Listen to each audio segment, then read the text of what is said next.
नमस्कार मित्रों।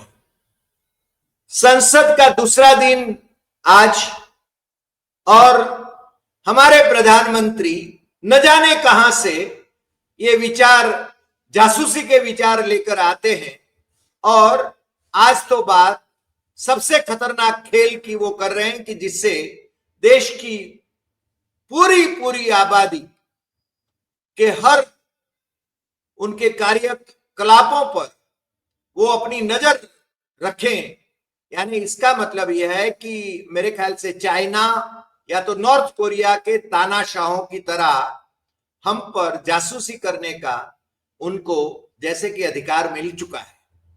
जनता ने नरेंद्र मोदी को इसके लिए तो नहीं चुना था, सुप्रीम कोर्ट के जजमेंट की भी परवाह नहीं कर रहे, जहां पर राइट टू प्राइवेसी उसका आदर करने की बात कही गई है। मगर मोदी है तो मुमकिन है, और मोदी न केवल ये कारनामे कर रहे हैं तो उससे विपक्ष के लोगों को ही नुकसान होगा, उनके अपने लोगों को भी नुकसान होगा। यदि वो अपनी प्रेयसी के साथ बात कर रहे हो, यदि वो बिजनेस डील कर रहे हो, यदि विदेशों में बात कर रहे हो, यदि देश में बात कर रहे हो, हर चीज वो सो रहे हो, जाग रहे हो, चल रहे हो, लिख रहे हो, किससे बात करते हैं, किसको मैसेज करते हैं, किसको एसएमएस करते हैं, किसको व्हाट्सएप करते हैं, इन सब पर मोदी इजराइल के जासूसी तंत्र के सहयोग से अब संचार साथी लाने की उन्होंने ठानी है। हालांकि ज्योतिरादित्य सिंधिया ने आज कहा कि हम ये वैकल्पिक रखेंगे, अनिवार्य नहीं करेंगे, मगर उसके पहले तो वो ऑर्डर कंपनियों को चला गया है। आज इस विषय पर, मोदी के इस खतरनाक, सबसे खतरनाक खेल पर बात करने के लिए हमारे साथ देश के प्रतिष्ठित संपादक अजय शुक्ल जी हैं। अजय जी, आपका सीधे सट में स्वागत है और हम आपसे चाहेंगे कि आप हमें और हमारे दर्शकों को बताएं कि नरेंद्र मोदी का ये खेल क्या है। अजय जी। नमस्कार देसाई साहब, आपको और सभी अपने दर्शकों को। मैं इसमें सीधे सी बात बताऊं। आप अपने व्याख्यान में कह रहे थे इजराइल की तरह नहीं। इजराइल में इस तरह का कोई ऐप वहां के लोगों, नागरिकों पे यूज नहीं होता है। पूरी दुनिया में सिर्फ नॉर्थ कोरिया है जहां पर रेड फ्लैग के नाम से ये ऐप होता है। यानी सिर्फ नॉर्थ कोरिया में, जहां का वो पागल किंग है। इसके अलावा पूरी दुनिया में कहीं पर भी इस तरह का कोई ऐप या कोई भी ऐप अनिवार्य नहीं है, कहीं पर भी लोड नहीं किया जा सकता। तो पहली बात ये कि एक तो ये, दूसरी, इसके जरिए भारत को एक सर्विलांस स्टेट में बदला जा रहा। वहां के रेड ऐप में भी उतनी चीजें नहीं है जो इसमें है। ये सर्विलांस स्टेट बन जाएगा। असल में सर्विलांस ऐप है, ये एक पुलिस स्टेट की तरह भी है जो आपकी हर एक्टिविटी पे नजर रखेगा। ये आपकी प्राइवेसी और पर्सनल स्पेस में भी घुसेगा और उसे खत्म कर देगा। क्योंकि जो इसका कैमरा होता है, आप भले न चलाएं, वो अपने आप देखता रहता है। वो कैमरा देखता रहेगा कि आप कहां क्या कर रहे हैं, क्योंकि वो ऐप इंस्टॉल्ड है सॉफ्टवेयर के साथ। वो इस तरह से नहीं आ रहा है कि आप ऐप डाउनलोड करेंगे और फिर ये करेंगे, आप उसमें जब आप डेटा ऑन रखें या ऑफ रखें तब वो। तीसरी चीज है, इसमें जिस तरह से सरकार ने ऑर्डर किया है, संचार साथी ऐप मोबाइल बनाने वाली कंपनी और इंपोर्ट करने वाली कंपनी के हर फोन में पहले से इंस्टॉल होगा।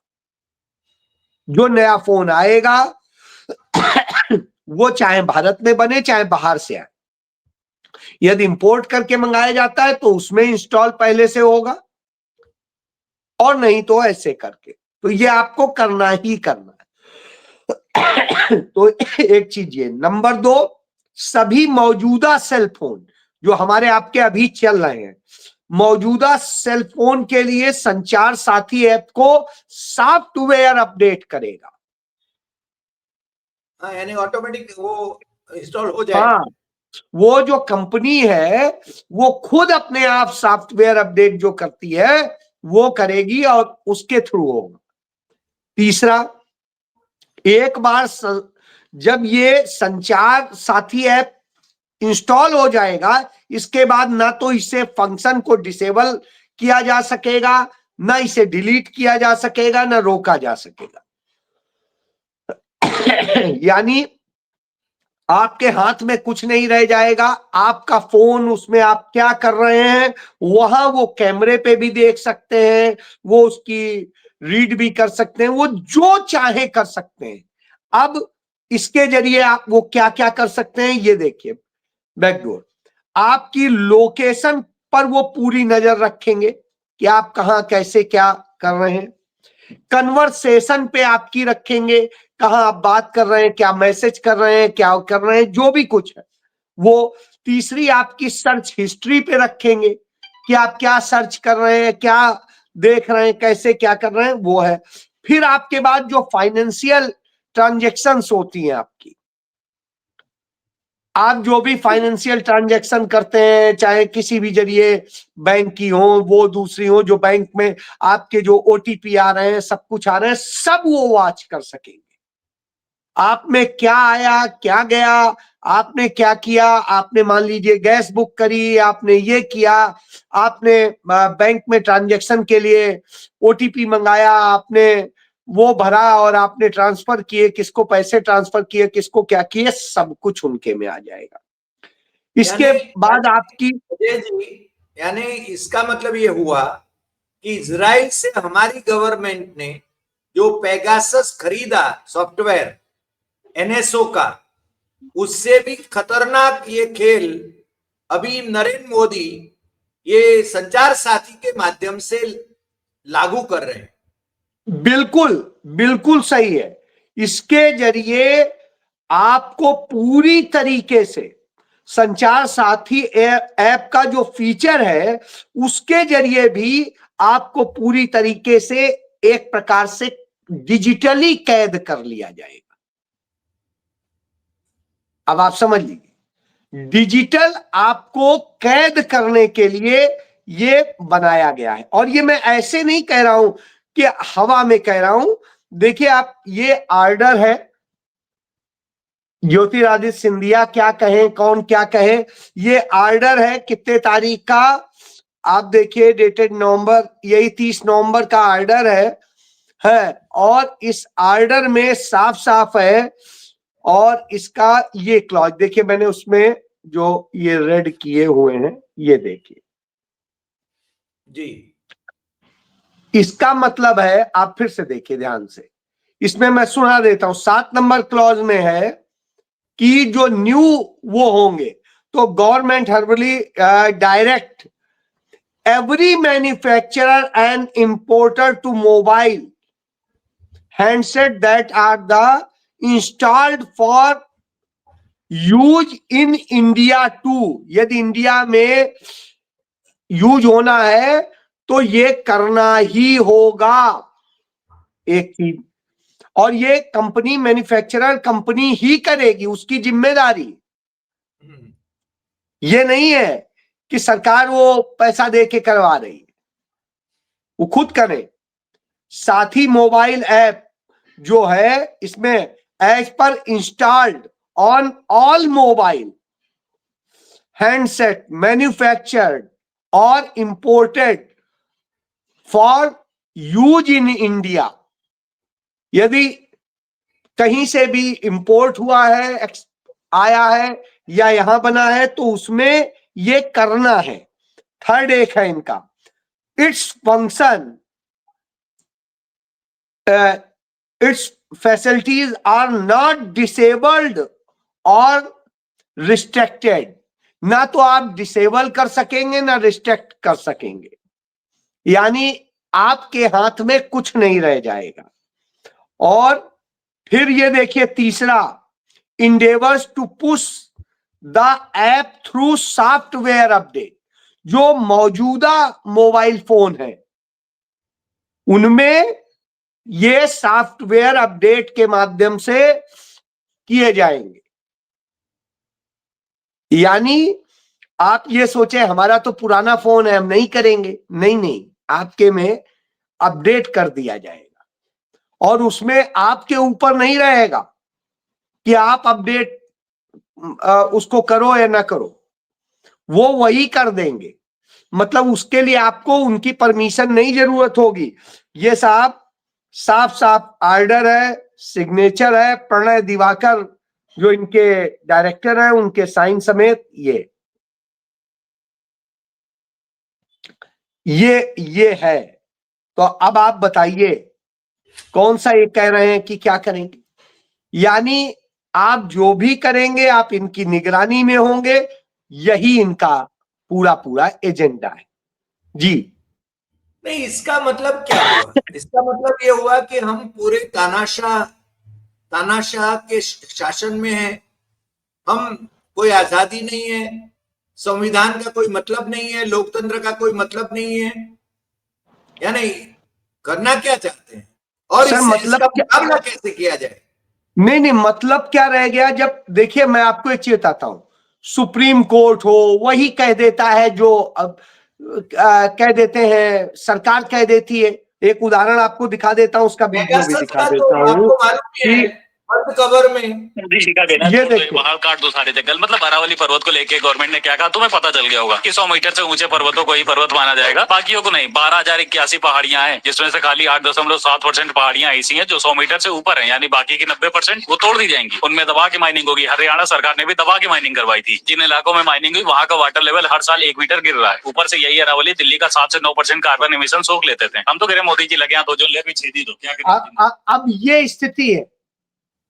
हरियाणा सरकार ने एक प्रपोजल दिया, नरेंद्र मोदी चाहते थे, सुप्रीम कोर्ट ने ऑर्डर कर दिया कि 100 मीटर से जो छोटी है उन्हें पहाड़ी नहीं माना जाएगा, यानी वो संरक्षित नहीं होंगे।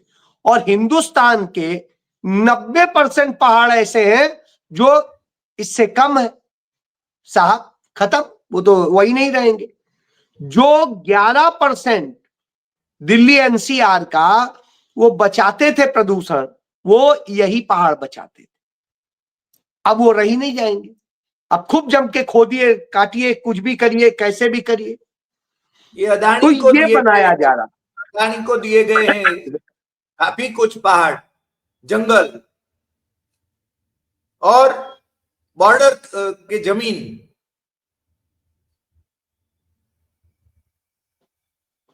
जी। और सुप्रीम कोर्ट ने पेगासस के इश्यू पर बंद लिफाफे में जो मंगवाई थी रिपोर्ट, और उसके बाद में तो उन्होंने कुछ किया नहीं। अमेरिकी कोर्ट में ये साबित हुआ जब व्हाट्सएप ने एनएसओ पेगासस का जो कंपनी है उसको उसके पास से जब अमेरिकी कोर्ट ने जानकारी मांगी तो उसमें आया कि भारत ने खरीदा है पेगासस जासूसी के लिए, और मोदी के एक कैबिनेट मिनिस्टर के फोन में भी वो इंस्टॉल है, न केवल विपक्षी या तो मीडिया पर्संस के फोन में, बल्कि मोदी के अपने कैबिनेट मिनिस्टर के फोन में भी जासूसी कराई जा रही थी। मैं यही तो कह रहा हूं सर, इस बात को हमारे लोगों को देखना चाहिए कि किस ढंग से क्या चीजें हो रही हैं। हमारे लोगों ने जो बार बार की धर्म के नाम पे, जात के नाम पे हम ऐसे फंसे रहे कि बस उसके आगे हमें कुछ दिखाई नहीं दे रहा था, और नतीजा ये हो रहा है कि आज उसी नाम पे हमारे साथ में हर तरह का गुनाह हो रहा है, हमें वो किया जा रहा है। तो अब आप सोच लीजिए कहां आपको लाके खड़ा कर दिया गया है, कहां आप चले थे कि हाँ ये बनाएंगे ये करेंगे, आज आपको लाके दूसरी जगह खड़ा कर दिया गया। तो यह अपने आप में, क्या हुआ? सर मैं यही कह रहा हूं कि अपने आप में दर्दनाक स्थिति है कि आज कैसा देश बना दिया गया है। तो यह हमें समझना होगा, और जब हम इसको नहीं समझेंगे तो सब तकलीफ तो हमें उठानी पड़ेगी। तो अब ये फैसला हमें करना है कि हम किस दिशा में जा रहे हैं और क्या कर रहे हैं। तो ये चिंताजनक है जिस तरह से लोग बार बार चीजों को लेकर के कहते हैं और करते हैं। मुझे लगता है उन्हें सोचना चाहिए कि देश बड़ा है। आपको लगता है कई बार कि कांग्रेस ये कड़वा कर रही है, कांग्रेस ये कर रही है, लेकिन कांग्रेस ने कभी भी देश के लिए लोगों को, उन्होंने लोकतंत्र देने की कोशिश की, इन्होंने लोकतंत्र छीनने की कोशिश की। एक बात बताइए, पंडित जवाहरलाल नेहरू इस हैसियत में थे कि वो ऐसा लोकतंत्र बनाते कि कहने को लोकतंत्र होता, असल में उन्हीं का राजतंत्र होता। उन्होंने तो ऐसा नहीं किया। वो भी चाहते दो पार्टी एक पार्टी वाला सिस्टम कर लेते, जैसा चाइना में है वैसा कर लेते। उन्होंने ये नहीं किया। उन्होंने वह आइडियल सिस्टम बनाया कि जिससे छोटा व्यक्ति यदि सोचे हम पार्टी बना के और एक अलग ढंग से स्थापित हो सकते हैं, हम कुछ बेहतर कर सकते हैं, तो आइए आप भी करिए, स्वागत है। इंदिरा गांधी चाहती तो इमरजेंसी हटा करके संविधान बदल के नए तरह से व्यवस्था कर देती। उनके पास इतना मैंडेट था, उन्होंने तो ऐसा नहीं किया। और संजय गांधी तो चाहता नहीं था कि 40 साल तक इलेक्शन हो, और संजय गांधी का परिवार भी भाजपा में है। मेरे ख्याल से प्रेरणा तो वहां से ले रहे हैं। पूरा परिवार संजय गांधी का भाजपा में है। उनके दो बेटा और उनकी बीवी दोनों बीजेपी के एमपी रहे। जो बीबी है वो मिनिस्टर भी रही। अब दूध की मक्खी की तरह से उनका इस्तेमाल हो गया तो अब फेंक दिया गया, जैसे बीजेपी करती है। तो मैं ये उदाहरण इसलिए दे रहा हूं कि आप देखिए, फिर इंदिरा गांधी जब 1980 में जीती तो पहले से ज्यादा सीटें जीती, और जीत के आई 1971 से ज्यादा सीटें जीती। और आप देखिए, जीत के आई तो भी उन्होंने बदला नहीं, उन्होंने लोकतंत्र को स्थापित किया। उन्होंने उस दौरान जो आपातकाल के दौरान लोगों को तकलीफें हुई थी उसके लिए क्षमा भी मांगी। ये लोकतंत्र होता है। लेकिन यहां क्या हो रहा है, यहां एक व्यक्ति कह रहा था, आपको याद होगा,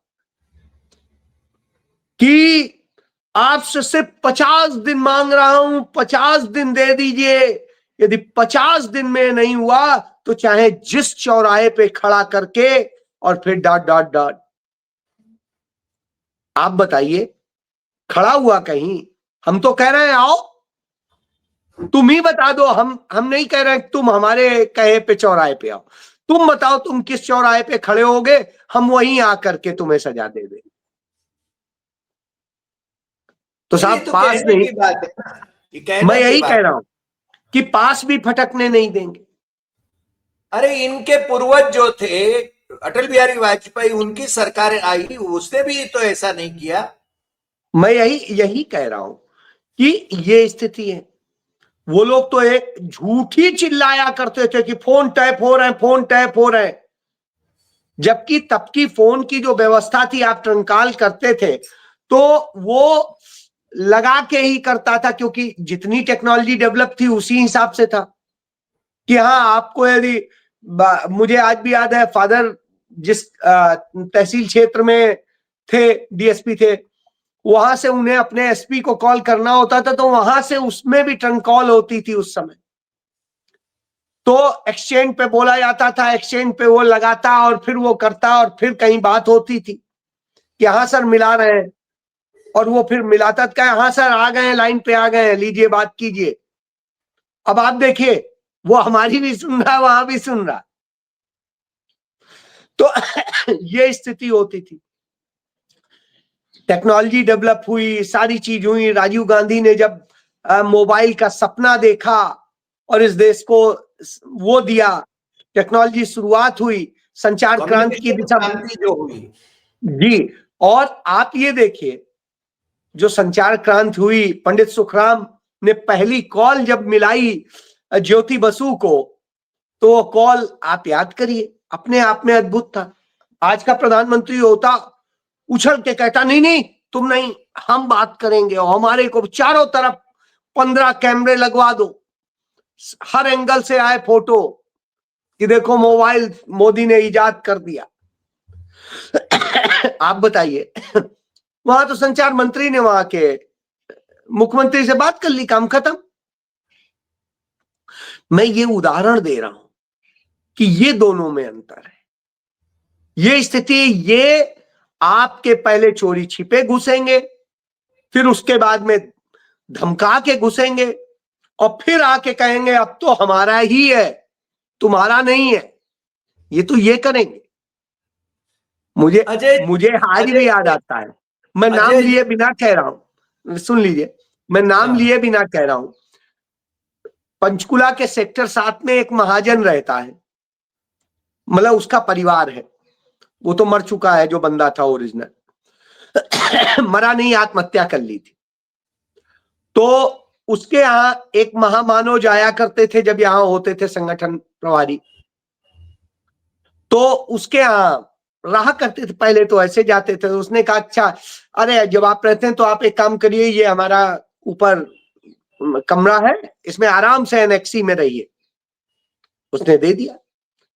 साहब वहां जाने लगे, भाई सब थोड़ा सा वो संघ के सेवक थे, तो बिचारी बड़े सेवा करते थे, बीवी बच्चे सब लगे रहते थे। और होते होते महामानव ने ये किया, पहले उसकी बीवी को शिकार बनाया, उसकी बहन को शिकार बनाया, और फिर उसकी बेटी को शिकार बनाया। उसने आत्महत्या कर ली, आत्महत्या कर ली सेक्टर 7 पंचकुला में। अब मैं नाम नहीं ले रहा हूं, आप जाके चेक कर लीजिए। सोचिए, जो ऐसे काम करता रहा, उस आदमी के बारे में क्या कहेंगे। तो वो कुछ भी कर सकते हैं। पहले आपके घर घुसेंगे, इज्जत से आएंगे, खाना खाएंगे, फिर रुकेंगे, और फिर ये करेंगे। इतने घिनौने जिनकी हरकतें हो, आप उनसे किसी अच्छे की उम्मीद करेंगे? भूल जाइए सर जी। नहीं, मगर अजय जी, तो इसका इलाज क्या है?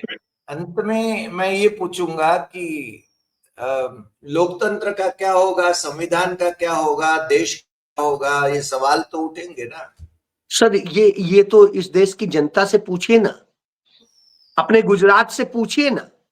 गुजरात तो खैर अंधभक्तों में शरीक है। मैं इसीलिए कह रहा हूं कि सर उससे पूछिए कि क्यों ऐसे व्यक्ति को उन्होंने बढ़ाया कि आज जो है इस हालत में आ गया, क्यों ऐसा वो हुआ।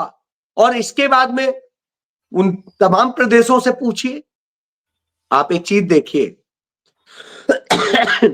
जो हालात हैं 1989 में राजीव गांधी के जाने के बाद, आप देखिए, इसीलिए गांधी परिवार से इनको दुश्मनी है। राजीव गांधी की हत्या सामान्य नहीं थी, इंदिरा गांधी की हत्या सामान्य नहीं थी, वो कराई गई हत्या थी, पूरी साजिश के तहत थी। क्योंकि गांधी नेहरू परिवार यदि मजबूत रहेगा तो ये नहीं घुस सकते हैं, जानते थे। आप देखिए, आपके गुजरात में भी तो तभी आए थे, 90 के दशक से ही शुरुआत हुई। यूपी में भी आए, बिहार में भी आए। तमाम देश के राज्य ऐसे हैं जहां 1990 के दशक के बाद आए।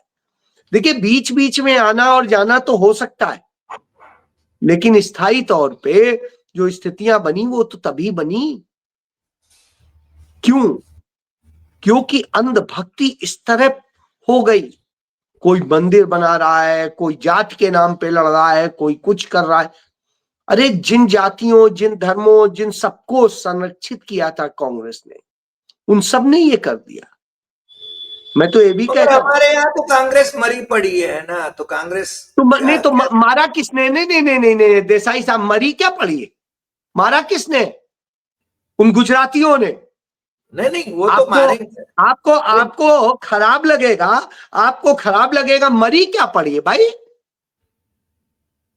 आप यदि उसको है वो जो भी कर रहे हैं आप उनके साथ आके खड़े हो जाएं, लोग खड़े होने लगे, तो आप बताइए कौन तानाशाह क्या कर लेगा? अरे साहब, लेकिन उनके कारनामे वही है जो इनके कारनामे हैं। मैं कहता हूं कुछ भी हो तब भी वो कंट्रोल्ड रहेंगे, ये कंट्रोल नहीं रहेंगे। वो कंट्रोल रहेंगे चाहे जितने बुरे कारनामे हो। मैं इस बात से सहमत नहीं हूं। लीडरशिप का डर उनके अंदर दूसरे तरह से रहेगा कि नहीं, दिखाने के लिए ही सही उन्हें लोकतंत्र दिखाना पड़ेगा।